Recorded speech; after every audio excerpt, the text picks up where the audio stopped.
What's up, family? Welcome to another installment of the Pelican Postgame Report. Quick recap. Victor Wembanyama spoke to the Pelicans in France. This happened yesterday. We're going to cover it. Plus, we get some information on insider Wendy Windhorst's thoughts on the Pelicans. We got that for you on this quick flash report. I'm Big Q chiming in. Please feel free to hit the like button, hit the subscribe button, and feel free to share the Pelican Postgame Report on your live feeds. Much love to the fam here in this joint. So let's get into the article right here. As you can see right here, this one here, from Wendy Windhorst's Victor Wembanyama spoke to the Pelicans personnel in France. And of course, he spoke to several other people as well in to be honest with you. And Dork Simon will carry it and talk about it in this article. Is star prospect Victor Wembanyama is likely to be the number one overall pick. He is going to be in this upcoming NBA draft. Western Conference contender reportedly recently met with his camp. ESPN Brian Windhorst reports that Wembanyama's representative spoke to the Pelicans, who are currently third in the West. The Pelicans, according to Windhorst, and we're going to play some of this, had personnel in France, and they spent some time talking to Victor's people. In fact, Victor people, I don't know how often the Pelicans have been there, but they sought it out. And of course, we know the information about the Pelicans currently is that at 26-17, it would take a substantial collapse in the second half of the season for the Pelicans to qualify the number one pick. New Orleans also has the right to swap picks with the Lakers, who are currently 19-23, but they are chasing the spot in the postseason and would need some massive misfortune to finish near the top of the lottery. The Pelicans have a strong core led by Zion, B.I., and CJ. However, Williams and Ingram have struggled to stay healthy amid hamstring and toe injuries, respectively. Might explain why the Pelicans' early engagement with Wembanyama, perhaps they're performing due diligence should the Lakers fall further and the ping pong balls bounce the way they do. And that is the mere idea that you're thinking about, is ultimately this is why this would be a factor just in case. Wembanyama is there because of a collapse by the Lakers, which is not out of the ordinary. At 7-4 with shooting guard skills, Wembanyama is a generational prospect who could be a franchise cornerstone for years. And while the city of New Orleans might be an ideal fit for the 19-year-old Frenchman, Windhorst noted that he doesn't have a preference as to where he lands. Victor has made it clear that on the record as well, there is no wrong team for him. He's not, I think the exact quote was, there's no wrong team. He's absolutely presenting the front that no matter where it is, he feels like he'll be a good fit going there. And truth be told is you could use a 7'4" center with point guard skills in Victor Wembanyama. Also, this is interesting because this all goes toward, like I said, what happens with the Los Angeles Lakers. Lakers, as you see their record right now, they're 13th, a couple of spots from being the bottom of the NBA board. But anyway, they'll be in the lottery system if things keep happening the way they are. They're on a 2-game losing streak, even though they've won 6 of the last 10 games.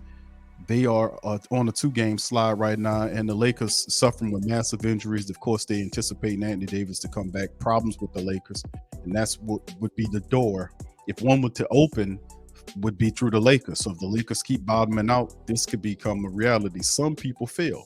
But anyway, let's get into the Windhorst dialogue about the Pelicans on his show. So take a listen, fam. By the way, the team that I want to talk about here is kind of opened my eyes. The fourth easiest schedule the rest of the way belongs to the New Orleans Pelicans. That's one of the big takeaways I've had from the first half, is just how bright the New Orleans Pelicans future is. Their present is a little bit complicated because Brandon Ingram's foot injury is really dragging. We've seen this before with toe injuries. And they just can't be I mean, they've done really well to be third in the West, considering the amount of games that Ingram has missed, and now Zion with the hamstring out. But they've had other guys who've been banged up too. CJ McCollum was in. He's really rounded into form. Had 38 points in their game on Wednesday night. But he was slumping. My point is, they haven't even hit their best. When you watch them and you see how Zion has rounded into Really more like the player that we all thought we would see when he was drafted. Been way more impactful in defensive end than he was when we've seen earlier in his career. Continues to be a dominating force on offense. I have a huge high opinion of Brandon Ingram. And you look at the way some of their younger players have been developing, not just Herb Jones, but also Trey Murphy, Jose Alvarado, Najee Marshall, Dyson Daniels, their lottery pick rookie. And then you think about how they have the Lakers first round pick and swap. Now the Lakers have done a much better job, after that awful first month, and their pick isn't looking as rosy, but there's still a really good chance it's going to be in the lottery.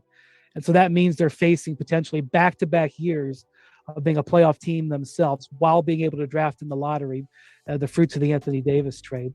And if you look where they're at, they have a bunch of trade assets that they can put together. I mean, you look at Devontae Graham, you look at Garrett Temple, you look at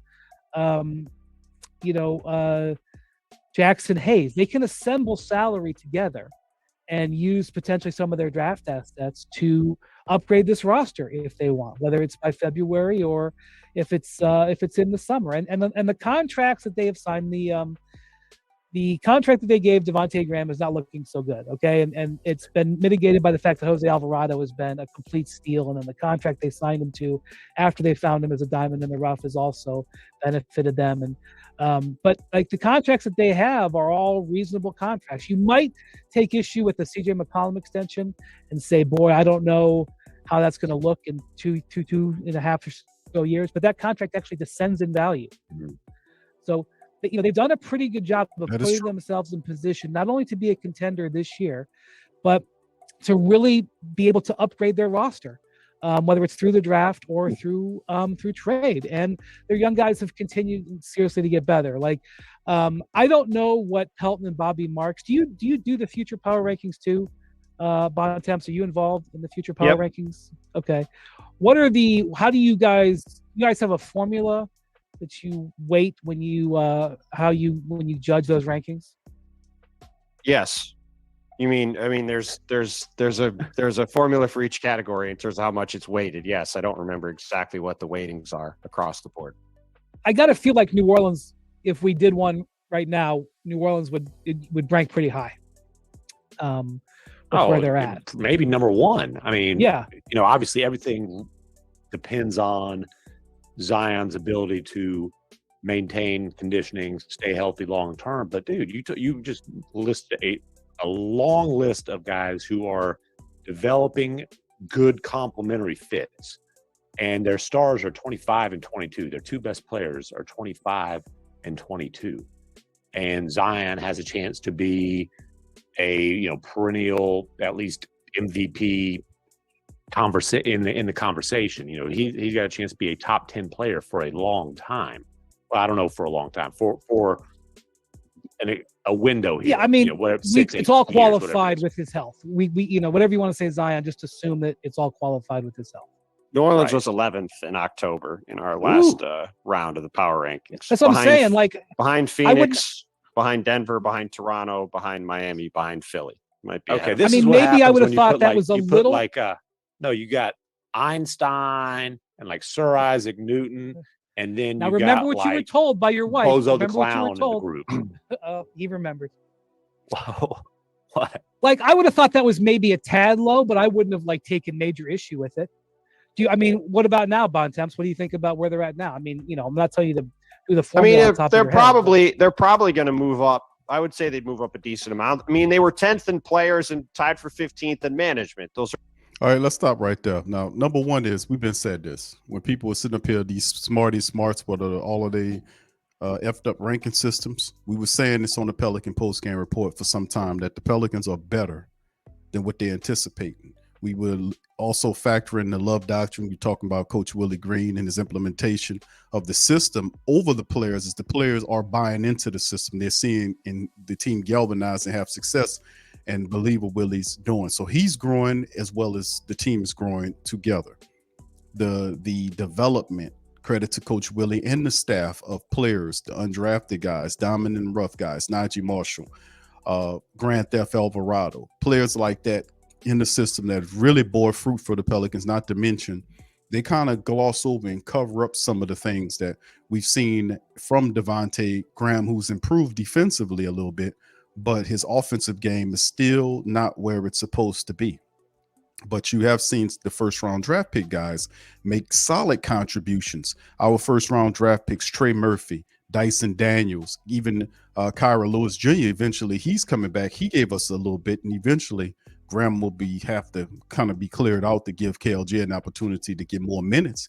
He brings a whole new dynamic to the Pelicans. He's so fast, you can't stop him, and he's playing aggressive. He gets to the cup very fast. Plus, he hits the foul line. He hits from the foul line. So, not to mention Jackson Hayes, when he does play, when he's motivated to play, he gives you major production.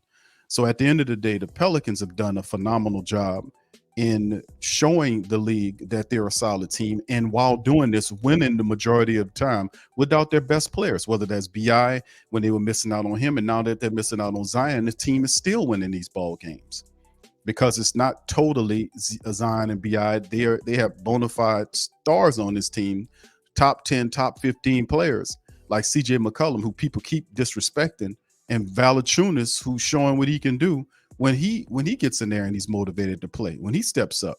So at the end of the day, the Pelicans are exactly where we thought they would be, which is a top 10 team that should be held a lot higher. But sometimes it takes people like this more and more time. They always behind the curve on trying to tell you about your squad when you know all about your squad. Let's finish up. So probably both going to go up in the next round of voting. I would guess. Think Willie Green's proven that he's a really good coach.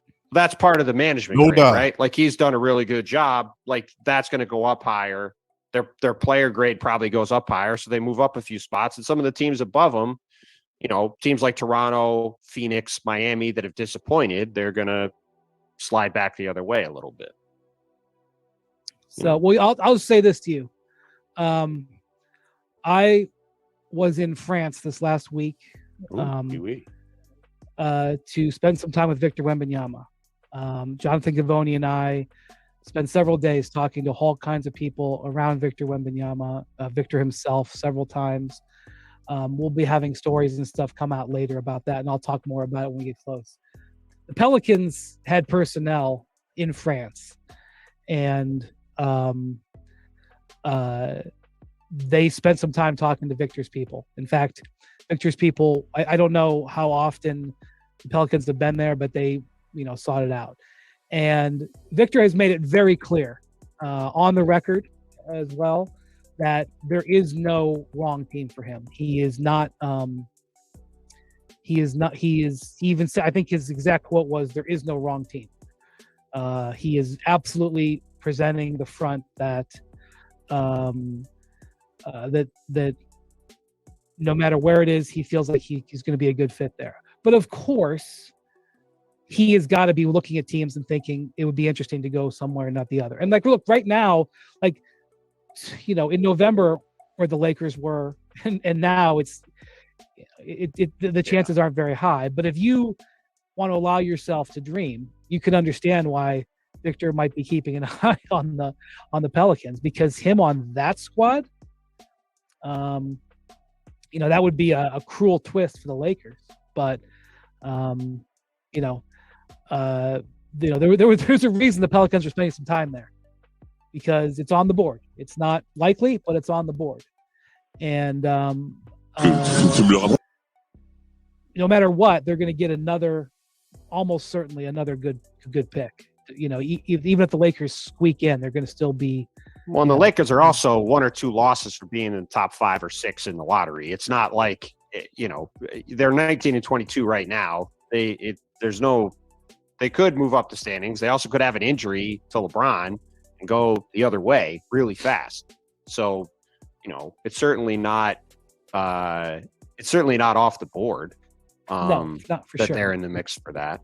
No, and to your point about New Orleans overall, they're certainly going to be, I mentioned them at the beginning. They're one of the teams in the West that I'm certainly really interested in overall.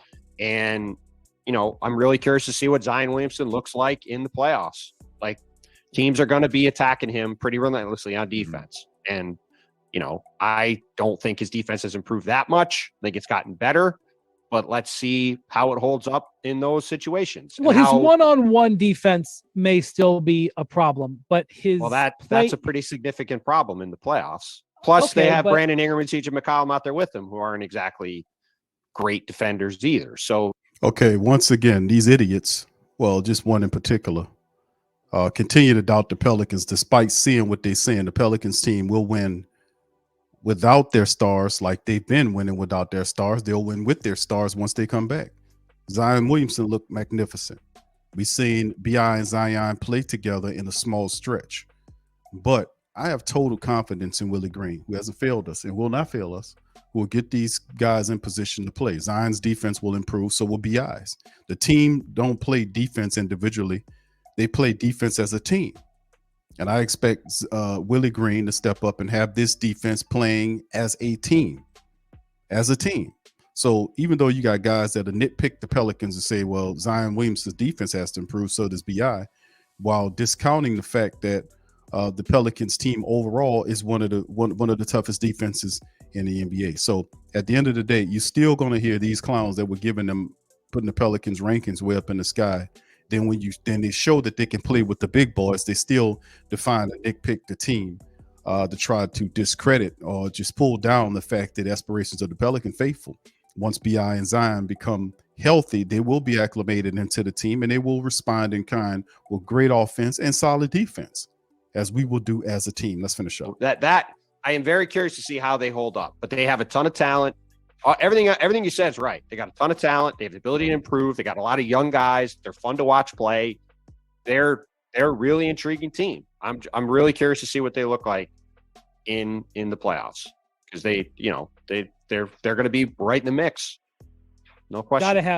Gotta have Brandon Ingram back though. Just gotta. And I know there's been, the team has been very vague on his situation, and that's whatever. Ultimately, it doesn't matter if he's not right in January and if he goes a couple of weeks longer. What matters is that when you get to when it matters, is he's okay. And so whatever they're doing right now, they gotta have an eye on that. Right. So exactly, that's the time frame. The Pelicans understand that all too well.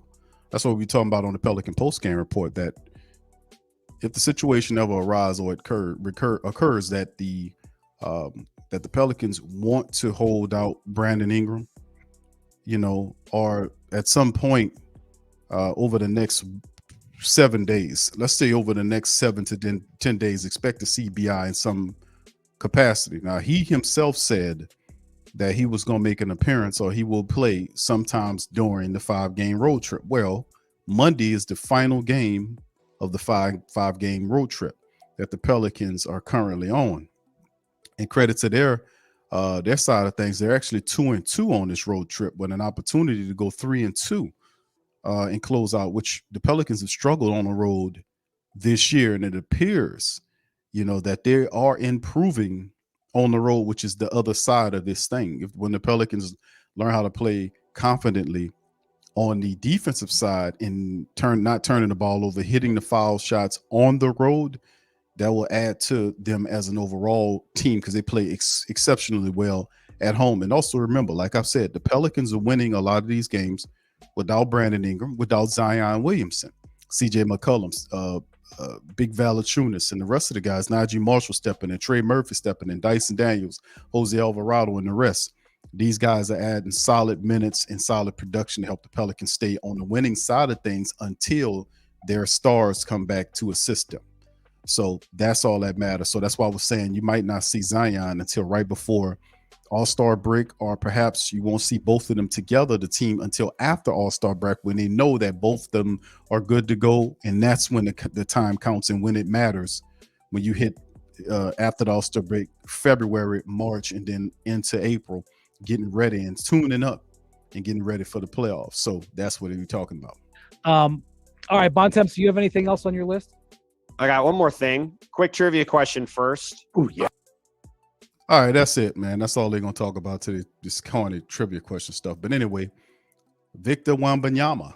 This is currently his regular season averages overseas 22.4 points per game with almost 10 rebounds, 2.2 on assists, 1 steal per contest, and the guy's averaging over 3 blocks per game. He's most certainly going to be the first overall draft pick. The issue is, do the Pelicans get him? Well, that's yet to be determined because the Lakers have to stink out and play and be in a lottery for the Pelicans to have a shot at Victor Wembanyama. And of course, I just wanted to sprinkle a little game on you guys about the last time, what people talked about it. And this came across. And I remember remembering this interview from Jim Rome. He was interviewing David Stern, the late commissioner David Stern, and was asking David Stern about, and he was a spicy little character. He was a sassy little character, that David Stern was, asking him about the fixed lottery. And David Stern had a very interesting commentary to that. So let me play a little bit of that transaction that happened with David Stern when he talked to Jim Rome. This is about 10 years ago, and then I'm gonna cut y'all loose. This is what he said, because a lot of people talk about or they make mention of this about Jim Rome and with him and David Stern, this commentary, and they were asking him about the NBA draft being fixed. Listen to what David Stern had to say about it. Instituted that dress code. There was some resistance among the players. I'm curious, when you see what some of these guys wear now at their postseason pressers, some of the wacky shirts, some glasses without lenses, even Dwayne Wade broke out the capri pants. When you see that, what do you think? And is that what you had in mind? Hold on, fam. Let me get it right. That's not the right one. Let me get that together, because it was one when he talked about it. It was about 10 years ago. New Orleans won the draft lottery, which of course produced the usual. Remember, this is when New Orleans won the draft lottery, and they had a discussion about it. And once again, if it happens where the Pelicans win the draft through the draft lottery through the Lakers, it just made me think about this situation. Listen to it. New Orleans won the draft lottery, which of course produced the usual round of speculation that maybe the lottery was fixed. I know that you appreciate a good conspiracy theory as much as the next guy. Was the fix in for the lottery? I have two answers for that. I'll give you the easy one. No. And a statement. Shame on you for asking. I understand why you would say that to me, and I wanted to preface it by saying it respectfully. I think it's my job to ask because I think people wonder. No, it's ridiculous, but that's okay. I know that you think it's ridiculous, but I don't think the question is ridiculous because I know people think that. I'm not saying that I do, but I think it's my job to ask you that. Have you stopped beating your wife yet? Yeah, I don't know if that's fair. Why is that? Because I think that and I know you read your emails, and I'm sure you follow things virally and on Twitter. People really do think it, whether it's fair or not. Well, they think it because you don't think the question's fair to ask? All right, so let's stop right there. Did you hear what David Stern's response to the Jim Rome's question was when he asked him about the fixing of the lottery? And Stern, well, let me tell you something. I don't trust the NBA as far as I can throw them. The reality is, during the 1985 draft or 84 draft, I think it was when Patrick Ewing was being drafted, that the NBA fixed the draft. Then they had a corner of the envelope bent so that he would know which one to pick up. So these people don't have no integrity, man. They pretend to have integrity. They don't have any integrity. They don't. They'll do anything for the money, including sell their soul. So it was a very fair question. But for him to ask Jim Rome, "Are you still beating your wife?" That was awful. Beating your wife yet?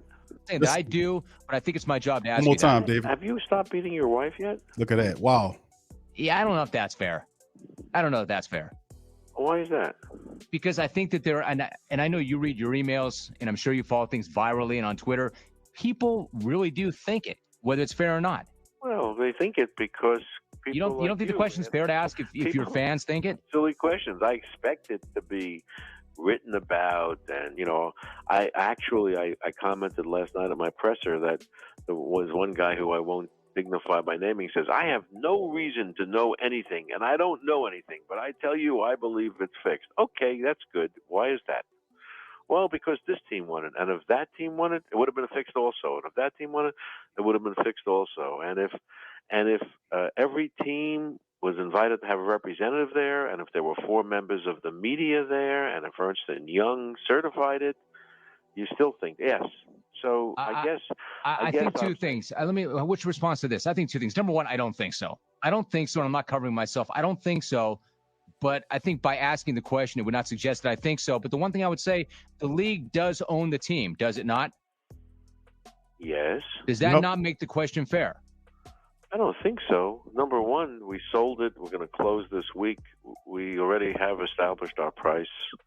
I think that if it had gone to Michael Jordan and which was the next team up with in terms of a high percentage, it was David's take care of his friend Michael, and if it had gone to Brooklyn, which is going into Barclays Center, stop at David Stern, and even in David Stern was a shrewd old bastard, but at the end of the day, the reality is that the NBA did own the team at the time, which was the Hornets, New Orleans Hornets at the time, and to make them more attractive to the potential buyer, which was Benson, who was coming in, they gave him the first round pick. It was fixed toward them. And I don't have any evidence to support that, just common sense. I know how these endeavors work, and they did have the team. And for David Stern to say, I can't see why you see that, because we own the team, you will fix the draft to get the pick to the team that you own to make them more attractive to be sold. So it was really, it was something that you should have considered, that people had the right to consider.